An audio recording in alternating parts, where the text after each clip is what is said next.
right? What did you see for the #1 overall pick? The guy's a guy. He was so good. Cam Ward, he sees it and throws it. This team would have beaten the Broncos in Denver if not for like 8 drops. I mean, they had 4 drops in the fourth quarter. And so I think if you're the Titans, you're sitting there going, our quarterback sees it. He's fearless. He's confident with his arm. They just got to get those guys around him to catch it a little bit more consistently and get used to that ball. Is when you turn your head looking for it, it's out of his hand coming your way. Yeah, they host the Rams on Sunday. All right, let's go. Yeah, no, let's stay. Let's stay with the Tennessee Titans. I was really, really impressed with Cam Ward for multiple reasons. I mean, there was moments where he looked like a legitimate veteran. When he, there was the one play where he was like, and this is a key moment in this game. He's adjusting protections. He's completely controlling the line of scrimmage. And he then throws an absolute beautiful pass that, surprise, surprise, is dropped. And you're just like, oh my gosh, like what's going here? What's going on here? And the thing is, and I actually said this in a previous video where I was talking about the Broncos defense. And I said, Cam Ward was uncomfortable all game. And someone kind of took issue. They're like, I wouldn't say that Cam Ward was uncomfortable. He looked really poised and blah, blah. And what I was saying was that he looked uncomfortable from a football perspective, as in like he was being pressured nonstop and there was like nowhere to ever go. Receivers were dropping the ball. Like from a football perspective, he was uncomfortable.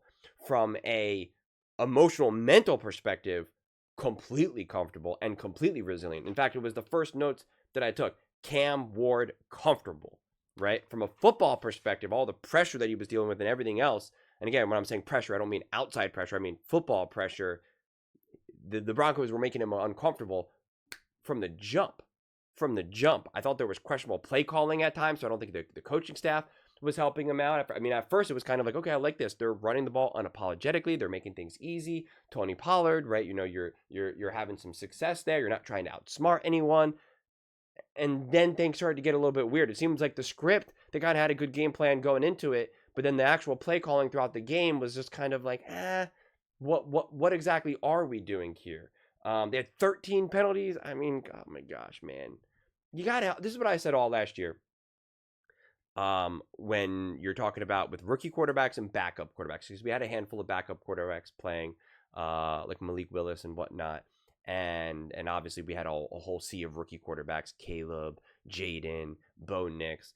And there was just many moments throughout all of these games with the backups and the rookies that you could see when a team was helping their quarterback and when they were hurting his quarterback. And what I really mean by that is it's like, you have a young quarterback or a backup quarterback, you got to make the plays.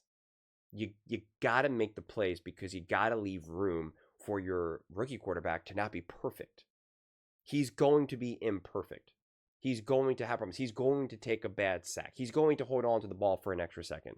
So when he does deliver the ball to you, you gotta catch the ball. You gotta catch the ball. And if you're a coach, you gotta be able to find a way to get this guy 5 yards, 6 yards, 7 yards, 4. Like, you gotta have a reliable way to be like, all right, it's 2nd and 6 now.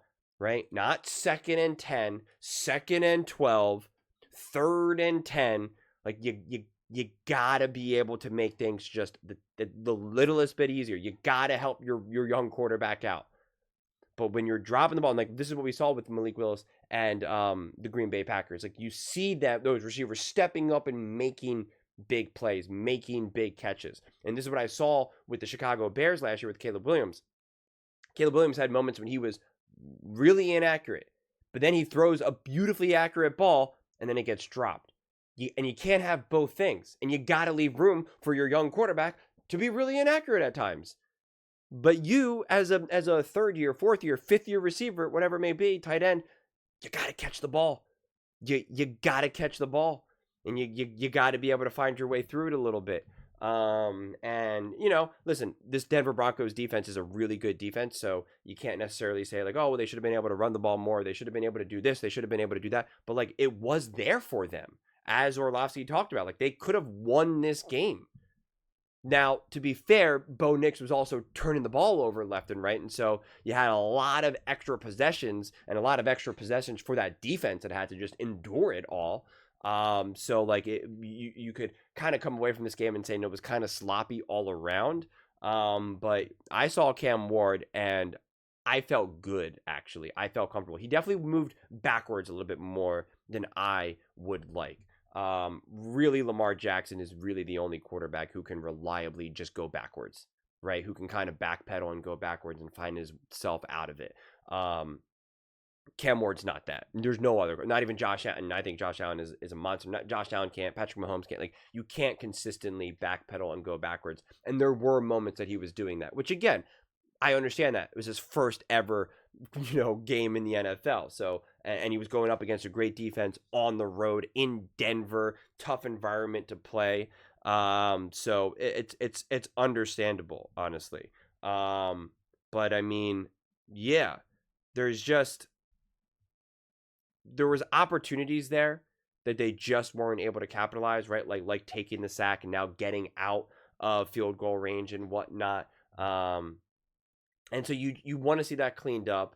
You would have liked to see a little bit smoother of a week 1 game. I think this was a tougher matchup when we look at some of these other younger quarterbacks who had to go up against teams that maybe weren't as good.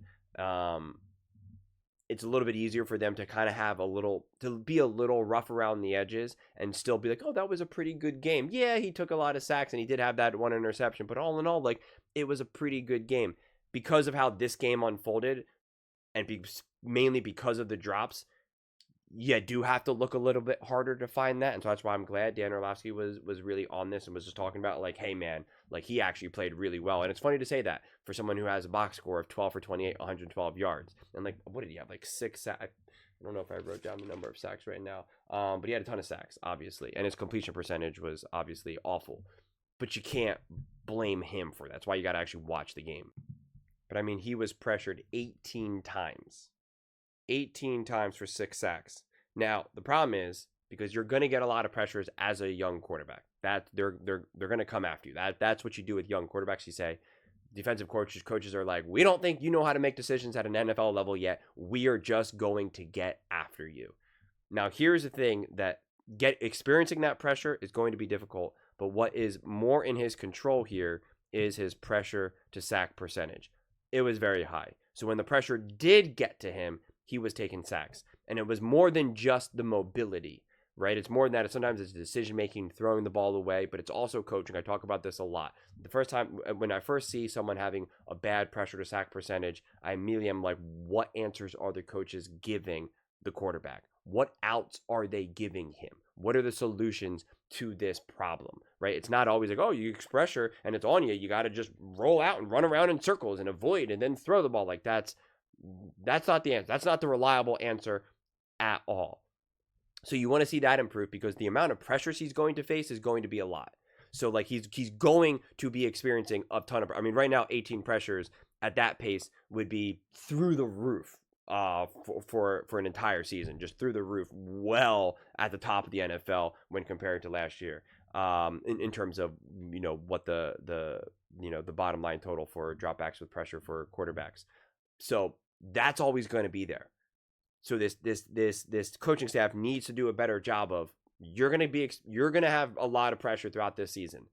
We got to find you easy outs. We got to find you easier solutions. So that's something that I want to look for. I mean, I guess he was never able to successfully scramble. I mean, I watched this game, but it's just like, I don't ever really necessarily take note of scrambles necessarily. So, I guess that's true. I mean, that is pretty interesting to be pressured that many times and to not scramble once. Interesting. But look at this. See this number right here? 2. You know what number this was? They had 2 rushing first downs. 2 rushing first downs. You are going to make your life, for your quarterback, for your rookie quarterback, absolutely miserable. And it's not like they were down by 30, so of course you can't run the ball. 2 rushing first downs.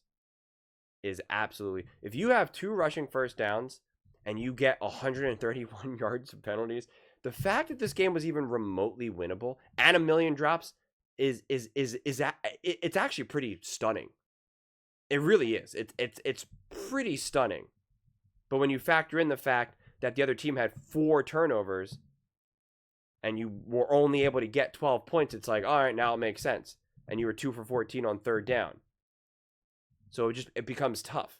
It becomes really, really tough. So they didn't do anything to ever really make this easier for Cam Ward. And the fact that, again, he definitely took the sacks, but the fact that it wasn't a meltdown or that he was still stepping up and making some really nice throws, I thought that was really impressive.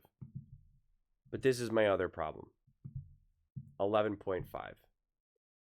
That was his average depth of target. This is a rookie quarterback in his first ever NFL game. And you got him throwing deeper passes than Josh Allen, Lamar Jackson, Patrick Mahomes, Joe Burrow. Like, huh? In what world should Cam Ward be number 1 in average depth of target? And yet, remarkably, 0 turnover-worthy plays. That's really impressive. That's really, really impressive. Baker Mayfield had 4 turnover-worthy plays. So you got to have a better game plan. You got to help out your quarterback here. You got to help out your quarterback. I mean, again, he's having a deeper average depth of target than Justin Herbert. I mean, Matthew Stafford, who's got, Puka Nacua. That just should not be. That should not be. To put this into context, Bo Nix, rookie year.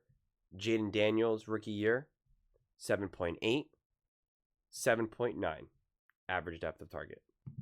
Their first ever game, both their first ever games, week 1. Jaden Daniels, 5.5 yards for average depth of target. Bo Nix, 6.